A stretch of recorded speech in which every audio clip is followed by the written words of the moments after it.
ராமதாஸ் அவர்கள் இப்போ அவங்களுடைய மகன் அன்புமணி அவர்களை எல்லா பதவிகள், அதாவது உறுப்பினர் பதவிகள்ல இருந்து முதற்கொண்டு இப்போ நீக்கம் செய்திருக்காரு. மறுபடியும் இது ஒரு உட்கட்சி பிரச்சனை தான். அவருடைய கட்சி ராமதாஸ் அவர்கள் தான் உருவாக்குனவர், நிறுவனத்தை தலைவர் அவர் தான். அவருக்கு எல்லா உரிமையும் இருக்குன்னு நினைக்கிறேன். ஏன்னா ஏற்கனவே அவருக்கு 2 முறை கட்சி விரோத செயல்களில் ஈடுபட்டிருக்கீங்கன்னு சொல்லி 16 குற்றச்சாட்டுகளை வச்சு. கண்டிப்பா நீங்களே சொன்னீங்க, தேர்தல் சமயம் ஒரு கட்சி எப்படி இருக்கணும் அப்படின்றத தவற விட்டுட்டாங்க அப்படின்னு. இது தவற விட்டதற்கு யாரு காரணம்? நான் எப்பவுமே ஒரே மாதிரி தான் சொல்லுவேன். அப்பா மகன் அப்படின்னா மகன் தான் விட்டு கொடுத்து போகணும் அப்படின்னு தான் நான் சொல்லுவேன். ஏன்னா அப்பா அப்படிங்கிறவங்க அனுபவசாலி. அதிக முறை நெருக்கடி இப்போ ஏற்பட எல்லா இடத்துலையும் அதிக முறை உச்சரித்தவர் அது மருத்துவர் ராமதாஸ் அவர்களாக தான் இருப்பாருன்னு நினைக்கிறேன் நான். ஏன்னா இவர் தான் எல்லாமே உருவாக்கி கொடுக்குறாரு. நெருக்கடி அப்படிங்கறதெல்லாம் கிடையாது. அங்க யாருமே நெருக்கடி கொடுக்கலையே. இன்னைக்குமே அவங்க பிரிஞ்சிருந்தாலும் அந்த பிரிஞ்சிருந்தவங்கள்ட்ட போய் கேட்டீங்கன்னா எந்த இடத்துலயுமே டாக்டர் அன்புமணி அவர்களை பத்தி இங்க யாரும் குறையா பேசலையே. கண்டிப்பா இவ்வளவு விஷயங்கள் நடந்ததற்கு பின்பு பாமக நிர்வாகிகள், உறுப்பினர்கள்லாம் யாருக்கு சப்போர்ட் பண்ணுவாங்க நீங்க நினைக்கிறீங்க? ஏன்னா நீங்க அந்த கட்சியில ஏற்கனவே குறிப்பிட்டது போல வாக்கு வங்கி, அதாவது கடைமட்டத்துல இருக்கக்கூடிய வன்னிய மக்கள் டாக்டர் ராமதாஸ் அவர்களை தான் அவங்க என்ன சொல்றாங்களோ அதை தான் கேட்போம் அப்படிங்கிற மாதிரி இருப்பாங்க. அது தெரியலங்க, அவருக்கு தெரியாத நான் போய் ஆன்சர் பண்ண முடியாதுங்க. அவர் தான் கட்சியை உருவாக்குனவர். அவர் அதை எப்படி எடுத்துட்டு போனோம். இப்போ அங்கே உள்ள நிர்வாகிகள் எல்லாம் கூப்பிட்டுருக்காரு. நான் உங்களுக்கு அடையாளப்படுத்தியிருக்கேன், நான் உங்களை இவ்வளோ நல்லது செஞ்சுருக்கேன், நான் உங்களை மன்னிச்சிடுறேன் வாங்கன்னு கூப்பிட்டுருக்காரு. அவர் ஒரு தலைவருங்க. அவரை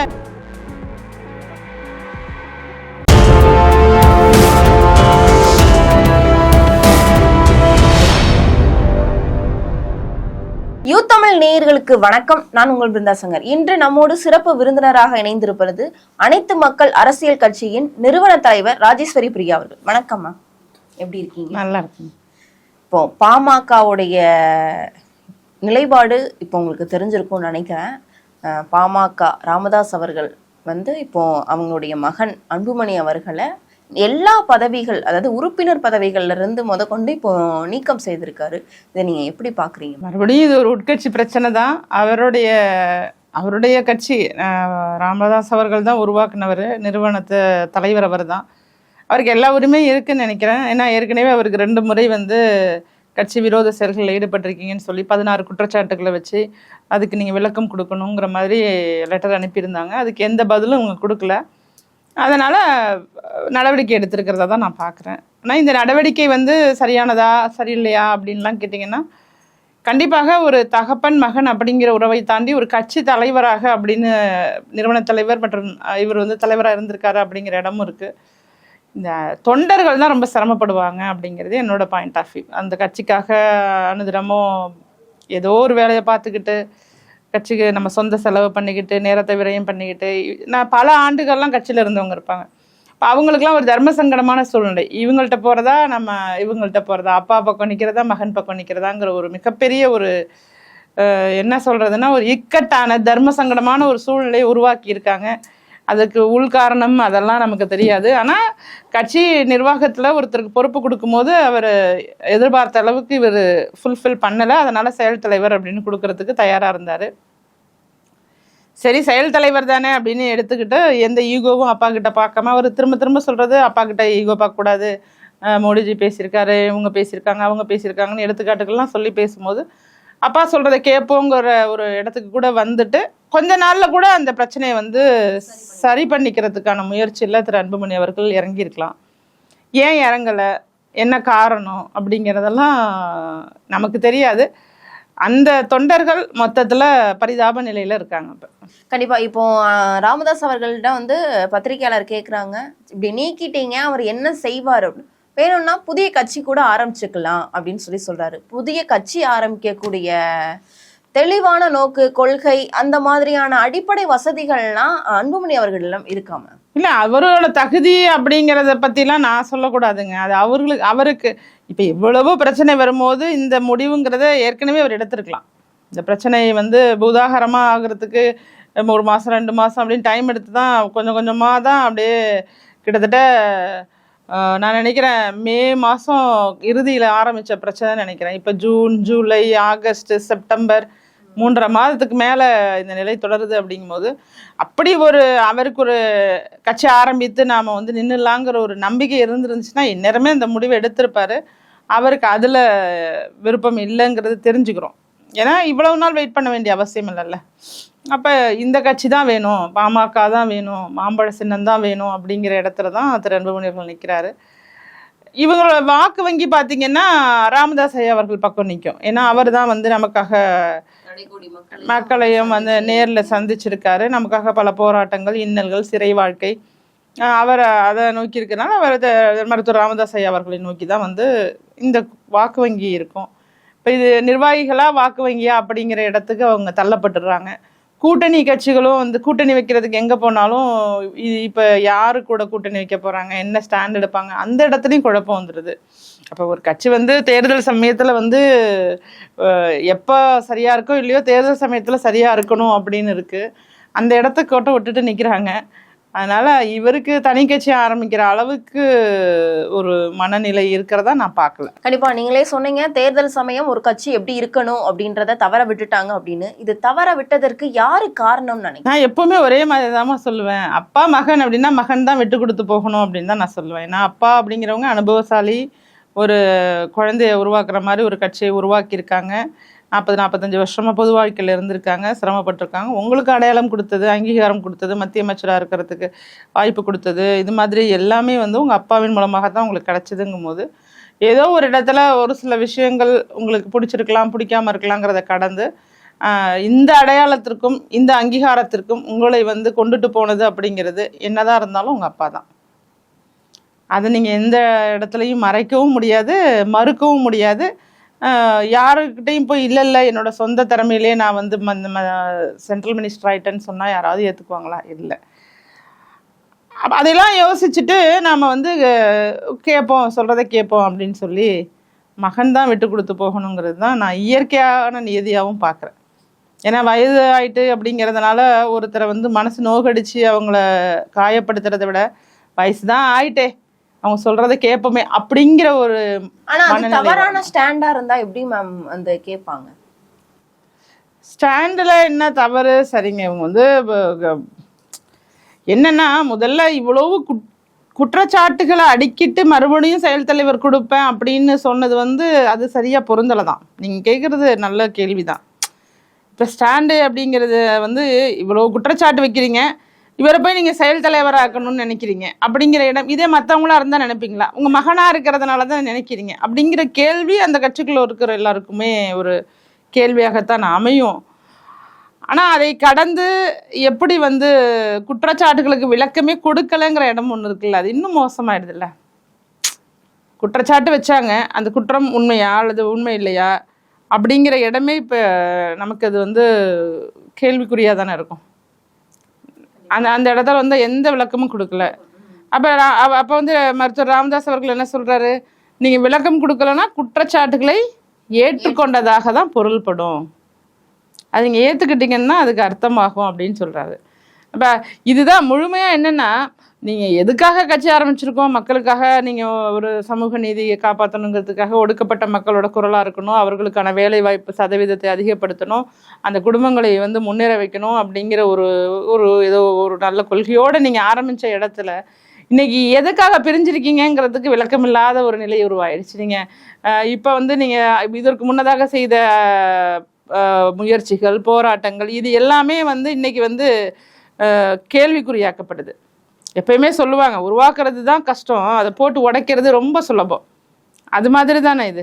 இன்னைக்கு போட்டு உடைச்சிட்டிங்க, இது இன்னைக்கு எதுக்கு, என்ன, இப்போ அவர்களோட நிலை என்ன, அதெல்லாம் வந்து எல்லா இடத்துலையுமே இது வந்து சரியான போக்கே கிடையாது. பாட்டாளி மக்கள் கட்சி இந்த மாதிரி ஆகணும்னு யாரும் நினச்சும் பார்க்கல, இந்த மாதிரி ஆகியிருக்கவும் கூடாதுங்கிறது தான். நான் ஏற்கனவே மாநில இளைஞரணி செயலராக இருந்ததுனால சொல்கிறேன்.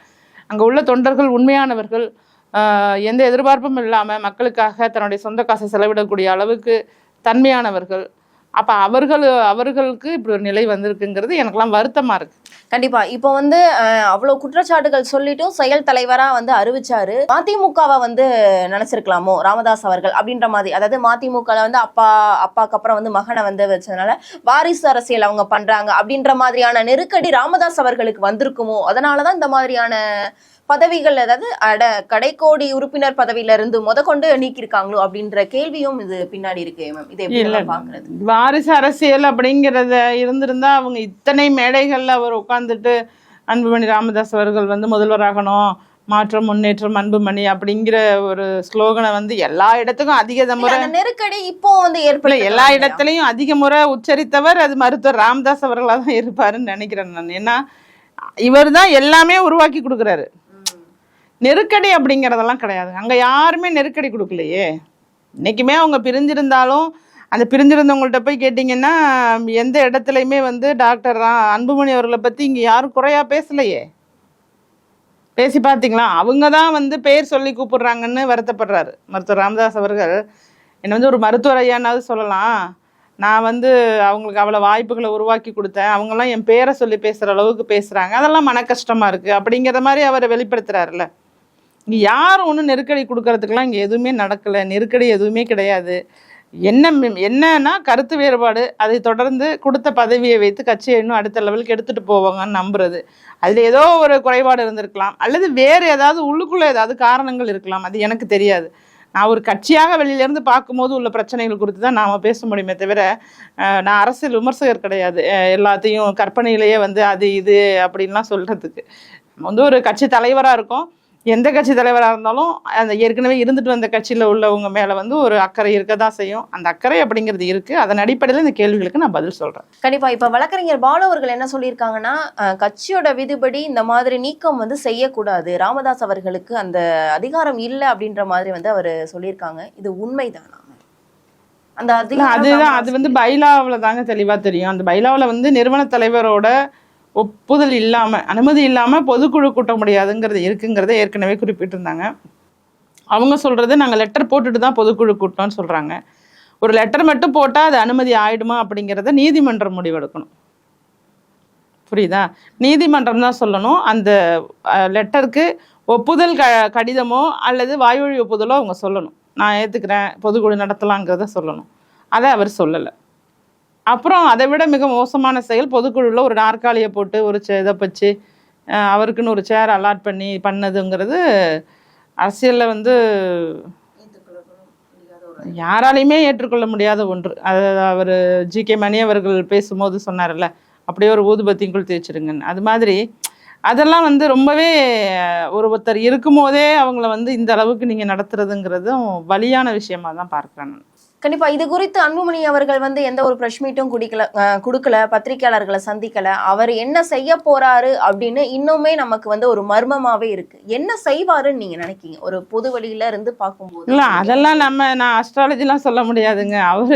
அவர் வந்து தன்னிலை விளக்கம் கொடுக்காம தவிர்த்துட்டே போறது அப்படிங்கிறது அவர் நினைச்சிட்டு இருக்காரு. அவர் ஸ்ட்ராங்காக இருக்கிறதா நினச்சிட்டு இருக்காரு. ஒரு லெவலுக்கு மேலே எது ஸ்ட்ராங்குன்னா நீங்கள் எதிர்கொண்டு அதுக்கு பதில் சொன்னாதான் அதுதான் ஸ்ட்ராங்காக இருக்குமே தவிர நீங்கள் அதை கண்டுக்காமல் நான் மீன் பிடிக்கிறேன், நான் நாயோட பேசிகிட்டு இருக்கேன் அப்படிலாம் நீங்கள் வந்து டைவர்ஷனுக்காக போய் அதாவது அதர் ஆக்டிவிட்டீஸில் ஈடுபடுறதுங்கிறது உங்களை இன்னும் கீழே தான் தள்ளும். நீங்கள் யார் வீரன் அப்படின்னா வேறு பிரச்சனையை துணிந்து நின்று எதிர்கொண்டு அதற்கான விளக்கம் கொடுத்து அந்த பிரச்சனைக்கு தீர்வு காண்றவன் தான் ஒரு தலைவனாக கூட முடியுமே தவிர அது கண்டுகொள்ளாமல் செல்வதனால ஒரு தலைவனாகலாம் முடியாது. கண்டிப்பா. இவ்வளவு விஷயங்கள் நடந்ததற்கு பின்பு வந்து பாமக நிர்வாகிகள், உறுப்பினர்கள்லாம் யாருக்கு சப்போர்ட் பண்ணுவாங்க நீங்க நினைக்கிறீங்க? ஏன்னா நீங்க அந்த கட்சியில ஏற்கனவே குறிப்பிட்டது போல வாக்கு வங்கி, அதாவது கடைமட்டத்தில் இருக்கக்கூடிய வன்னிய மக்கள் வந்து டாக்டர் ராமதாஸ் அவர்களை தான் அவங்க என்ன சொல்கிறாங்களோ அதை தான் கேட்போம் அப்படிங்கிற மாதிரி இருப்பாங்க. நிர்வாகிகள் வேணால் இவங்க பக்கம் இருக்கலாம். இது மாற்றணும், இது எப்படி வேணாலும் மாற்றலாம். மாற்றுறதுக்கான வழிகள்லாம் வந்து அவர் பண்ணுனா மாற்றலாரா மாற்ற மாட்டாரெல்லாம் தெரியல. பட் இப்போதைக்கு இன்றைய நிலைக்கு எப்பயுமே ராமதாஸ் ஐயா அவர்களோட கைதான் ஓங்கும். அவர் சொல்றவங்களுக்கு தான் வாக்கு வங்கி இருக்கும் அப்படிங்கிறது என்ன. கண்டிப்பா இவ்வளவு பிரச்சனைகள் நடந்திருக்கு. 2026 சட்டமன்ற தேர்தலுக்கு பாத்தீங்கன்னா 7 மாத கால இடைவெளி தான் இருக்கு. இதனால இந்த பாமகக்கு இருக்கக்கூடிய வாக்குடைய சதவீதம் வந்து குறைய வாய்ப்பு இருக்கா? இருக்கும். ஏன்னா எப்பயுமே ஒரு பிரச்சனை வரும்போது அதுல வந்து மன வருத்தப்பட்டு விலகு போறவங்களோட எண்ணிக்கையும் அதிகமாகும்ல. ஏன்னா அயராது உழைத்தவங்களுக்கு, உண்மையா இருந்தவங்களுக்குன்னு சொல்லி ஒரு மன அழுத்தம் வரக்கூடிய ஒரு சூழ்நிலை வர்றதுனால இப்போ அவங்களை சார்ந்த ஒரு சின்ன ஒரு 50 ஓட்டு இருக்கா, அதை போய் அவங்க கேட்க மாட்டாங்க. இவங்களே நான் யாருக்கே போய் கேட்கறது அப்படின்னு ஒரு தொய்வு நிலை வரும்ல. அதன் மூலமாக நிச்சயமாக வாக்கு சரிவு தான் ஏற்படும். அதாவது எந்த மாதிரி, அதாவது கட்சியை மேம்படுத்துறதுக்கு இதுக்கப்புறம், அதாவது இந்த 7 மாத கால இடைவெளியில ராமதாஸ் அவர்கள் எந்த மாதிரியான முன்னேற்பாடுகள்லாம் எடுப்பாருன்னு நீங்க நினைக்கிறீங்க? அது தெரியலங்க, அவருக்கு தெரியாத நான் போய் ஆன்சர் பண்ண முடியாதுங்க. அவர் தான் கட்சியை உருவாக்குனவர், அவர் அதை எப்படி எடுத்துட்டு போனோம். இப்போ வந்து அங்கே உள்ள நிர்வாகிகள் எல்லாம் கூப்பிட்டுருக்காரு. நான் உங்களுக்கு வந்து அடையாளப்படுத்தியிருக்கேன், நான் உங்களை இவ்வளோ நல்லது செஞ்சுருக்கேன், நான் உங்களை மன்னிச்சிடுறேன் வாங்கன்னு கூப்பிட்டுருக்காரு. அவர் ஒரு தலைவருங்க. அவரை அடுத்தடுத்து என்ன நகர்வு பண்ணுவாருன்னு கெஸ் பண்ணால் நான் வந்து சீனியர் பொலிட்டீஷியன் ஆகிடுவேன். அவரோட அனுபவம் கூட என்னோட வயது கிடையாது. அதனால் அவர் நிச்சயமாக அடுத்தடுத்த நகர்வுகள்லாம் சிறப்பானதாக தான் பண்ணுவார். கண்டிப்பா. இப்போ பாமகவுடைய நிலை குறித்து, அதாவது இப்போ பாமக எந்த மாதிரியான செயல்பாடுகளில் ஈடுபடுதுன்னு விவரமாக விளக்கமாக விடையளித்தமைக்கு நன்றி. நன்றி.